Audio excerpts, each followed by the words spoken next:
예, 제가 사는 아파트, 제가 그렇게 오래 살게 될 줄 몰랐는데 한 15년, 16년째 살고 있습니다. 제 인생에 있어서 이 한 군데에서 이렇게 오래 살기는 여기가 제일 오래된 것 같아요. 근데 이제 타라 아파트라고 하는데 이제 뭐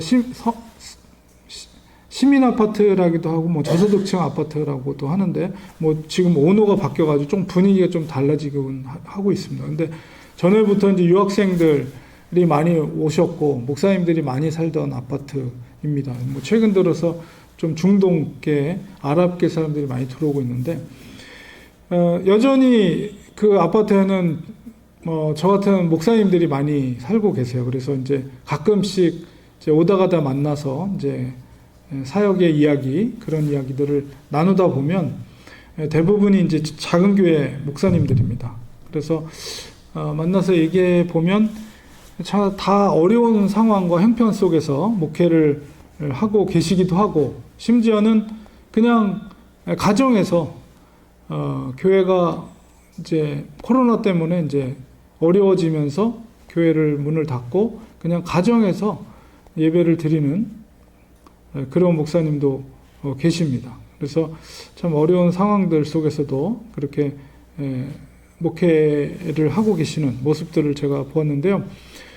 지난주에 제가 유튜브를 보다가 시골 의사 TV라는 채널을 우연하게 보게 됐어요. 그 채널은 어떤 채널이냐면 이제 한국 시골에서 이제 젊은 의사인데 거기서 이제 일을 하시면서 간간히 그냥 살아가는 이야기들 나누는데 아마 아마는 아니고 진짜 크리스찬이었습니다. 그래서 어제 그때 봤던 영상 속에는 뭐가 있었냐면 이제 점심시간인데 아마 진료소가 조그만 것 같아요. 그러니까 이제 점심 먹으려고 이제 나왔는데 의자에다가 그 바나나 우유랑 이제 카스테라 같은 빵을 갖고 나와서 점심을 이제 바깥에서 먹고 싶어서 나와서 이렇게 먹으면서 촬영을 합니다. 뭐 이렇게 소개를 하는데 옆에 건물이 어떤 건물이었냐면 이제 교회 건물이었어요. 근데 교회 건물인데 시골 교회인데 문을 닫았더라고요.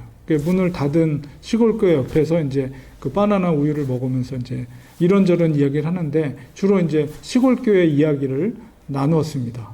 그러니까 형편이 어려우니까 교회가 폐쇄가 됐겠죠.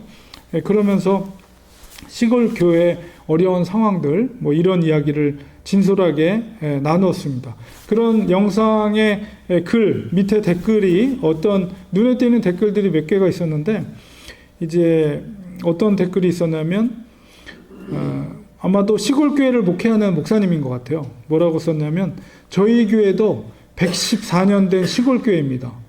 114년이면은 우리나라 기독교 전래되고 나서 얼마 안 있다가 생겨난 교회겠죠. 근데 지금은 성도가 제일 젊으신 분이 70대 중반, 그리고 이제 조금 나이 많으신 분이 90대. 그래서 성도님이 4분이래요. 그 4분이 계시는데 마음속으로만 수십 번 떠났습니다. 근데 연로한 성도님들 4분을 두고 떠날 수가 없어서 매일 웁니다. 아마도 이제 목사님인 것 같아요. 시골교회 담임하는 목사님. 그 외에도 이제 시골교회에서 목회를 하시는 많은 분들의 사연이 그 댓글에 많이 달려 있는 것을 보았습니다. 그래서 어떤 분은 40년 동안 그렇게 묵묵히 시골교회를 지키다가 이제 은퇴를 하신 목사님도 이렇게 글을 남겼는데 그분이 글을 남긴 건 아니고 그분의 아마 따님이 이제 아빠가 그렇게 시골교회를 40년 동안 아무 말 없이 이렇게 목회했던 모습을 보면서 이렇게 얘기를 하는 뭐 그런 내용들을 댓글로 달았습니다. 저는 개인적으로 그걸 보면서 사람들의 눈에는 보이진 않지만 바로 저런 분들이 하나님 나라의 영웅이라는 생각을 개인적으로 해보았습니다. 오늘 특별히 계시록에 그 7교회가 등장을 합니다. 오늘 이 빌라델피아 교회를 하나님께서 주님께서 칭찬하셨는데 이 빌라델피아 교회가 7교회 중에서 가장 작은 교회였지만 칭찬을 들은 2교회 중에 한 교회입니다. 빌라델피아 교회가 칭찬을 들은 이유, 그것이 무엇인지 오늘 말씀을 중심으로 살펴보고 은혜를 나누려고 하는데요. 계시록의 2장 3장에 7교회가 등장을 합니다. 성경에서 보통 이제 7이라는 숫자는 이제 완전수로 해서 뭔가 전체를 대표하는 그런 숫자라고 볼 수가 있고요. 그래서 계시록에 등장하는 7교회는 바로 지상에 있는 모든 교회를 대표하는 그런 의미를 담고 있습니다. 그래서 주님은 마지막 심판의 때에 이렇게 교회의 믿음의 행위를 평가하고 계시는데요. 교회라는 것은 결국 건물은 아니죠. 요즘 한국교회 건물 때문에 굉장히 문제가 많이 생기는 교회들이 많이 있다고 그래요. 무턱대고 건물만 빚을 져서 크게 대형 교회로 지었는데 막상 이제 갚으려고 그러니 교회가 능력이 안 되는 거죠. 그래서 결국 그 건물들이 그 하나님의 교회라는 이단으로 다 넘어가더라고요. 거기는 이제 돈이 많은 이단이기 때문에 그러니까 남 좋은 일을 다 시키는 거예요. 어쨌든 교회라는 것은 이렇게 건물이 아니고 무엇입니까? 바로 교회 성도들의 공동체가 교회입니다. 지상에는 초대교회 이후 교회가 생긴 이후에 수많은 교회들이 존재해 왔고 지금 현재도 존재하고 있어요. 무수히 많은 교회들이. 근데 주님 앞에 마지막 때에 교회가 평가를 받게 될 것입니다. 우리가 그런 것을 생각하면 한편으로는 두려운 마음이 듭니다. 우리 교회, 렌추아니 교회는 과연 어떤 평가를 받게 될 것인가 이런 생각을 하면 그렇죠. 평가의 기준은 교회의 크기에 달려있지 않습니다. 왜냐하면 오늘 말씀처럼 빌라델피아 교회는 7교회 중에서 가장 작은 교회였어요. 그럼에도 불구하고 주님은 그 교회를 칭찬하십니다. 자, 그렇다면 주님의 평가의 기준은 무엇인가? 그리고 빌라델피아 교회는 왜 칭찬을 받았는가? 이런 것을 우리가 생각해 볼 필요가 있습니다. 계시록 2장 3장을 읽어보면 그 7교회를 평가하는 일종의 이렇게 기본적인 형식이 있어요. 그래서 첫 번째는 주님에 대해서 묘사를 하는 부분이 있고요. 그 다음에 그 교회에 대한 평가가 이루어집니다.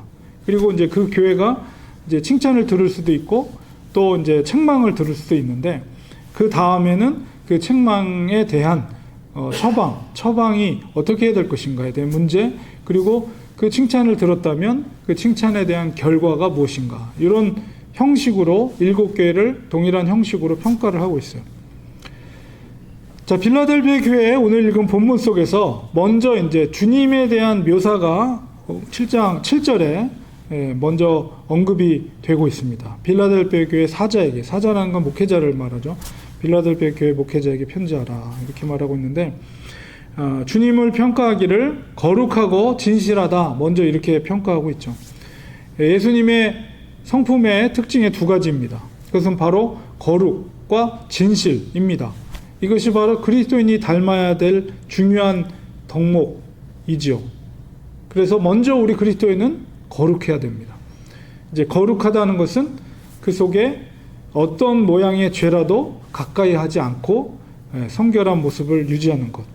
그래서 우리는 날마다 거룩하기 위해서 말씀의 거울 앞에 우리 자신을 비춰보고 우리 속에 거룩하지 못한 잘못된 성품이나 습성이 있지 않은지를 말씀의 거울 앞에 우리는 늘 살펴보아야 합니다. 그리고 그것을 통해서 혹시라도 거룩하지 못한 잘못된 모습들이 있다면 그것을 우리는 고쳐나가야죠. 우리가 거룩함을 유지하기 위해서.